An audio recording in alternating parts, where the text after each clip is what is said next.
Okay, good morning. तो आज हम स्टार्ट करेंगे ये टॉपिक एसएचएम का, energy of a body in simple harmonic motion, है ना। तो कोई बॉडी है वो सिंपल हार्मोनिक मोशन कर रहा है, तो उसमें दो एनर्जी होती है, पोटेंशियल एनर्जी और काइनेटिक एनर्जी, और इन दोनों का समेशन हो जाता है टोटल एनर्जी, उसको बोलेगा मैकेनिकल एनर्जी। ठीक, तो एग्जाम्पल ले लेते हैं एसएचएम का, फिर उसको सॉल्व करते हैं। ठीक, पहला दोनों को सॉल्व करेंगे। मान लो ये कोई स्प्रिंग है, ठीक, यहाँ पे एम मास का हमने एक ब्लॉक अटैच कर रखा है, ये अनस्ट्रेच कंडीशन में है, यहाँ पे स्ट्रेच नहीं हुआ। यहाँ पर एक्स बराबर कितना है, यहाँ पे ये लाइन जो रिप्रेजेंट कर रहा है कितना है, एक्स बराबर 0 है। ठीक, अब हमने क्या कर दिया, यहाँ पे इसको एक्स जितना डिस्प्लेस करा दिया। देखो नेक्स्ट केस में क्या करेंगे, इसको थोड़ा सा डिस्प्लेसमेंट करा दिया। ठीक, देखो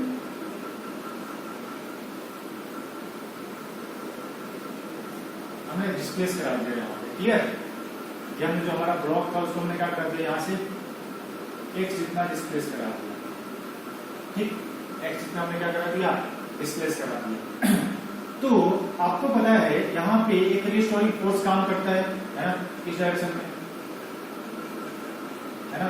एक इक्वल टू कितना होता है, माइनस एक्स, है ना। यही है रिस्पॉन्सिबल एसएचएम कराने के लिए ना। तो फोर्स रिस्पॉन्सिबल फॉर एसएचएम कितना है, यहाँ पे क्या है, कौन सा फोर्स है, इक्वल टू माइनस एक्स। ठीक, कितना है, एक्स, है ना, है ना। अब देखो क्या करते हैं अपन, ये हमारा फोर्स डिस्प्लेसमेंट, सॉरी यहाँ हमारा फोर्स यहाँ पे इतना लग रहा है, क्लियर हुआ। तो आप ये देखो कि जो फोर्स है ना, ये वाला एक इक्वल टू माइनस के, ये क्या फोर्स कांस्टेंट फोर्स है क्या, नहीं है ना, क्योंकि ये के क्या है, के स्प्रिंग का कांस्टेंट है, वो डिपेंड करता है स्प्रिंग की क्वालिटी कैसी, मतलब हार्ड स्प्रिंग है, सॉफ्ट स्प्रिंग है, उसके ऊपर डिपेंड करता है। ये एक्स का डिस्प्लेसमेंट, के तो यहाँ पे कांस्टेंट हो गया, बट एक्स क्या है, डिस्प्लेसमेंट। मतलब जैसे जैसे डिस्प्लेसमेंट बढ़ेगा वैसे वैसे फोर्स का वैल्यू भी बढ़ेगा। मतलब कहने का मतलब ये है कि यहाँ पे जो रिस्टोरिंग फोर्स है ना, कौन सा फोर्स है, रिस्टोरिंग फोर्स, रिस्टोरिंग फोर्स जो लग रहा है ना यहाँ पे एसएचएम में, वो कांस्टेंट नहीं है, वो चेंज हो रहा है डिस्प्लेसमेंट के। ठीक, तो हमने वर्क एनर्जी थ्योरम में पढ़ा है कि वर्क एनर्जी पावर वाले चैप्टर में, कि जब फोर्स वेरिएबल है ना, तो उस टाइम पे work done by that force क्या हो जाएगा, work done by that force क्या हो जाएगा, इस टाइप से निकालना पड़ेगा। T इक्वल टू हो जाएगा, dW इक्वल टू हो जाएगा F डॉट dx, क्या हो जाएगा, F डॉट dx। ठीक, जब वेरिएबल फोर्स होना तो हम ऐसा वर्क डन निकालते हैं ना, यहाँ पे टोटल वर्क डन निकालने के लिए क्या करना पड़ेगा, इसका इंटीग्रेशन करना पड़ेगा। ठीक, क्या हो जाएगा, F इक्वल टू कितना है यहाँ पे, minus kx into dx, clear हुआ, माइनस kx इंटू dx। ठीक, तो क्या है यहाँ पे, देखो इस वैल्यू W इक्वल टू आ जाएगा माइनस के, तो बाहर आ जाएगा, यहाँ पे हो जाएगा एक्स स्क्वायर अपॉन 2।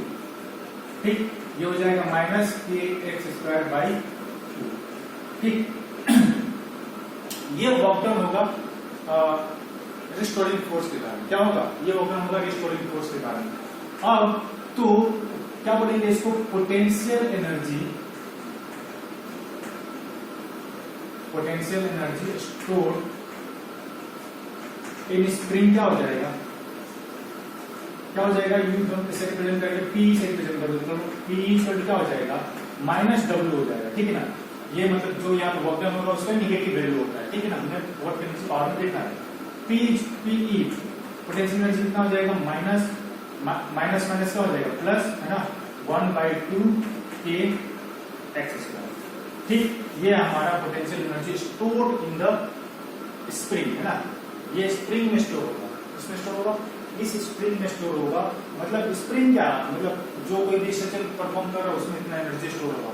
एक्स क्या है, मीन पोजीशन से डिस्प्लेसमेंट, क्या है, मीन पोजीशन से डिस्प्लेसमेंट। ठीक, ठीक है ना।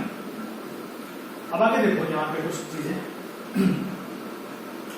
कि अगर हम इसका ग्राफ बने, किसका, potential energy versus potential energy versus displacement, है ना। मान लो कोई ऑब्जेक्ट है, क्या कर रहा है वो, इस पाथ में मोशन कर रहा है, ऐसे ऐसे चल रहा है, ये माइनस ए हो जाएगा और ये हो जाएगा उसका प्लस ए, है ना। मतलब उसका ये एम्पलीट्यूड है, ये क्या है एम्पलीट्यूड है। ये एक्स यहाँ पे क्या हो जाएगा, x equal to zero, x equal to zero, x equal to zero, ये एक्स इक्वल टू प्लस है, मैक्स ऑफ डिस्प्लेसमेंट यहाँ पे एक्स इक्वल टू माइनस है, यहाँ पे एक्स इक्वल टू प्लस है, यहाँ पे एक्स इक्वल टू जीरो। अब इस केस में हमको ग्राफ बनाना है, ठीक ना। तो आप ये देखो, ये जो ग्राफ है ना, इसको अगर हम इससे रिलेट करें y इक्वल टू 1/2 kx² से, तो ये ग्राफ किसका है, ये किसका इक्वेशन ऐसा लग रहा है, या इसको ऐसे रिप्रेजेंट करो, ऐसे y इक्वल टू 4ax²। मतलब आपने पढ़ा है ना 11th में कि इस मैथमेटिक्स में kx² से कंपैरिजन करो तो क्या हो जाएगा, y इक्वल टू kx²। ये पैराबोला का इक्वेशन, किसका है, पैराबोला। और पैराबोला कहां से पास हो रहा है, x equal to 0, y equal to 0 को कहां से पास होगा, ओरिजिन से पास हो रहा है। तो अगर आप इस ग्राफ का वैल्यू रखो ना, मतलब x का वैल्यू रखो अलग अलग, तो इसका ग्राफ कुछ इस टाइप से आएगा। देखो ध्यान से देखना इस चीज को, आप देखो मैं पहले ग्राफ बनाया तो बताता हूं उसको एक्सप्लेन करते हैं। ये ग्राफ कुछ इस टाइप से आएगा, पैराबोलिक आएगा। कैसा आएगा, पैराबोलिक। यहां पर ये देखो क्या होगा, ये जो यहाँ पर क्या हो जाएगा, P पोटेंशियल एनर्जी कितना होगा, यहाँ पे मैक्सिमम कितना होगा, मैक्सिमम होगा। यहाँ पे भी पोटेंशियल एनर्जी कितना हो जाएगा, मैक्सिमम। और कितना होगा मैक्सिमम का वैल्यू 1/2 ka²। यहाँ पे भी कितना होगा 1/2 ka²। क्या हो जाएगा 1/2 ka²। x इक्वल टू 0 रख दो तो पोटेंशियल एनर्जी 0 हो जाएगा। मतलब मीन पोजीशन पे, मीन पोजीशन मतलब जहां पर डिस्प्लेसमेंट कितना है 0 वहां पर पोटेंशियल एनर्जी कितना हो रहा है 0। जैसे जैसे पोटेंशियल एनर्जी बढ़ेगा, सॉरी डिस्प्लेसमेंट बढ़ेगा, ये क्या है डिस्प्लेसमेंट है ना, जैसे जैसे डिस्प्लेसमेंट बढ़ेगा है ना, चाहे नेगेटिव में हो चाहे पॉजिटिव में हो, पोटेंशियल एनर्जी का वैल्यू क्या होगा, पैराबोलिक इक्वेशन के फॉर्म में इंक्रीज होगा। क्लियर हो गया ये चीज, है ना, क्लियर हुआ। तो ठीक है, अब तो मैं उसको मैं आप देखो, चलो आप आगे देखते इसको, क्लियर हुआ 1/2 kx²। ठीक, ये हमारा पोटेंशियल एनर्जी हो गया, है ना। इसको मैं और थोड़ा सा डिटेल बताता हूँ। देखो x इक्वल टू 0 पर Pe कितना हो जाएगा 0, x की जगह पे कितना रखो 0। x equal to plus a पर Pe कितना हो जाएगा हाफ ka² कितना हो जाएगा, मैक्सिमम वैल्यू होगा। कौन सा होगा, maximum. x equal to minus a पर Pe इक्वल टू कितना हो जाएगा, ये 1/2 ka² होगा। कितना होगा 1/2 ka² होगा। ठीक, x इक्वल टू a/√2 पर P कितना हो जाएगा 1/2 ka²/2, है ना। मतलब ka²/4, है ना। अलग अलग x का वैल्यू अगर हम रखेंगे तो हमारा पोटेंशियल एनर्जी का वैल्यू आता जाएगा।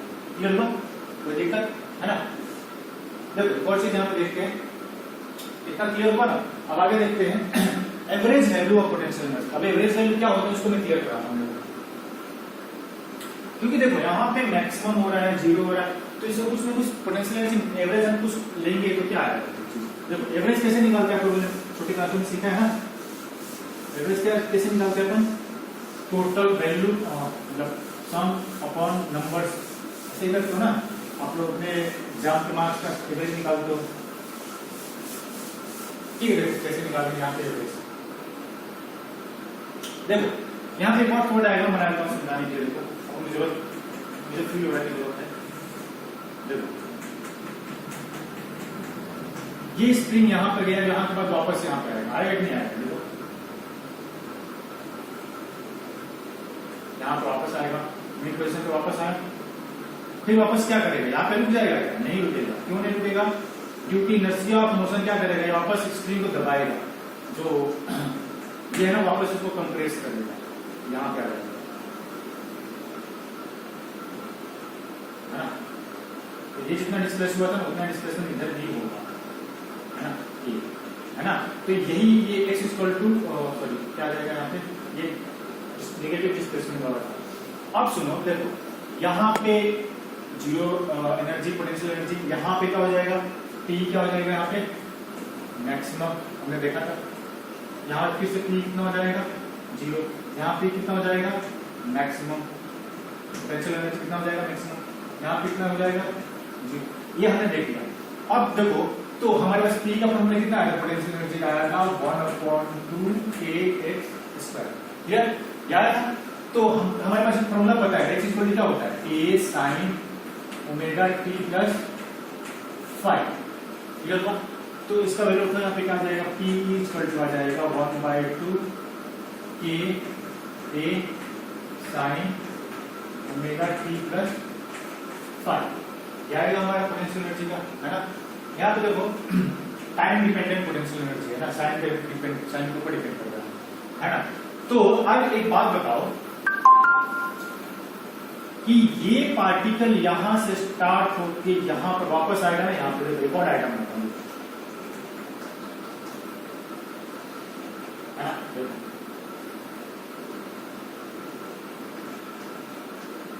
तो चौथा डायग्राम बनाने का मतलब क्या है, पूरा एक सर्कल कंप्लीट हुआ कि नहीं हुआ। देखो पहले जीरो पे था, मैक्सिमम पे गया, फिर वापस जीरो पे आया, फिर मैक्सिमम पे गया, फिर जीरो पे आया, पूरा एक सर्कल कंप्लीट हुआ, मतलब टोटल एक राउंड कंप्लीट हुआ।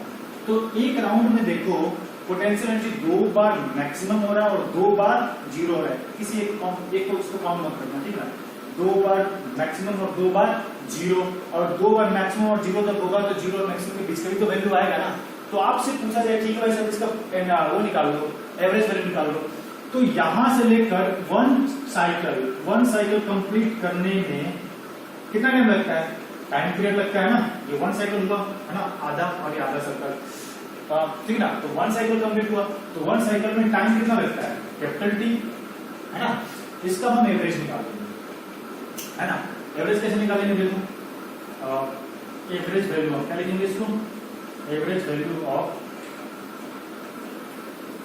Potential energy. इजी करने के लिए 5 बराबर 0 रख लो, कितना रख लो 5 बराबर 0 रख लो, ठीक ना। तो हमारे पास इक्वेशन बन जाएगा पीई क्या एवरेज क्या आ जाएगा, एवरेज क्या आ जाएगा, इसे लेंगे इसका फॉर्मूला है